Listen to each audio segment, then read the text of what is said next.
Everyone knows how good Oliver Glasner is doing at Crystal Palace, but today in this video I want to take a look at just how far he could potentially take the London club. If you've been living under a rock for the last 18 months or perhaps support Charlton or Millwall, you may not have paid much attention to what's been happening at Selhurst Park. But just in case you're interested, let's take a quick look through what Glasner has achieved since he joined the club in February 2024. Obviously, the FA Cup win against Manchester City and then the Community Shield win over Liverpool this summer elevated Glasner beyond his predecessors. But what really stands out in terms of what potentially makes him one of the best Palace managers ever is what he's achieved in the Premier League. When we take a look at Glasner's overall record in all competitions and compare it to all previous Crystal Palace managers who coached at least 30 games, he actually comes out on top over all of them with a really impressive points per game ratio of 1.76. But it's when we actually filter down to those Premier League performances that we really begin to see why Glasner is something special. That average in the Premier League stands at 1.54 points, which is not only the best that Crystal Palace have had, but it's also 25% better than his predecessor Roy Hodgson's record. Now, you may have already suspected that Glasner was probably Palace's best ever manager in the Premier League, and many of you probably assumed he was doing a better job than Roy Hodgson.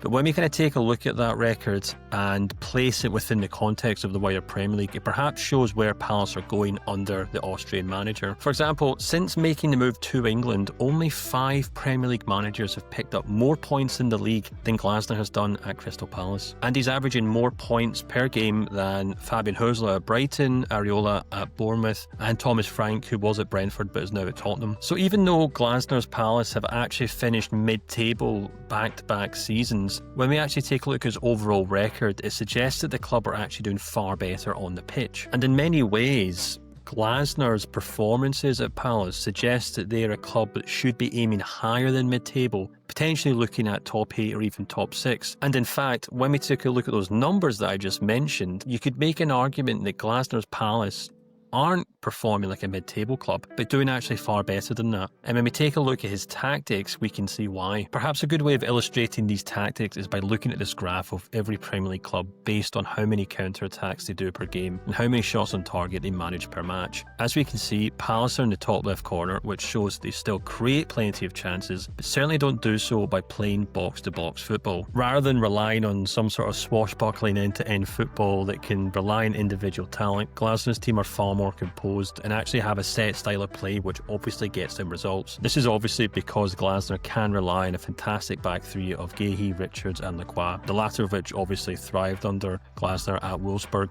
and in front of them they have the outstanding central midfielder in Adam Wharton. So in a very real sense, Palace have the players to deal with most attacking threats that they deal with in the Premier League, and for the most part they sit back and let teams attack them and then find ways to pick them off, which would explain why, remarkably, only Man City, Arsenal and Liverpool have conceded fewer goals than Crystal Palace in the Premier League since Glasner joined the club. I still don't believe that stat, but I promise you it's true. And it's actually backed up when we take a look at where teams typically take their touches on the pitch when they play against Crystal Palace. As we can see here, while Palace aren't particularly bothered about closing teams down in the middle of the pitch, only Man City and Arsenal allowed fewer dribbles into their own box than Glasner's side last season. So what does this all mean, and what does it potentially mean for Crystal Palace's future in the Premier League, and where could they potentially finish at the end of this season? Well, on the one hand, we have a Crystal Palace team that don't concede many goals, a team that tactically speaking can control games, and a manager who statistically speaking is the 6th best one in the Premier League. And on top of that, we're talking about a manager who, prior to moving to England, in his first job in Austria,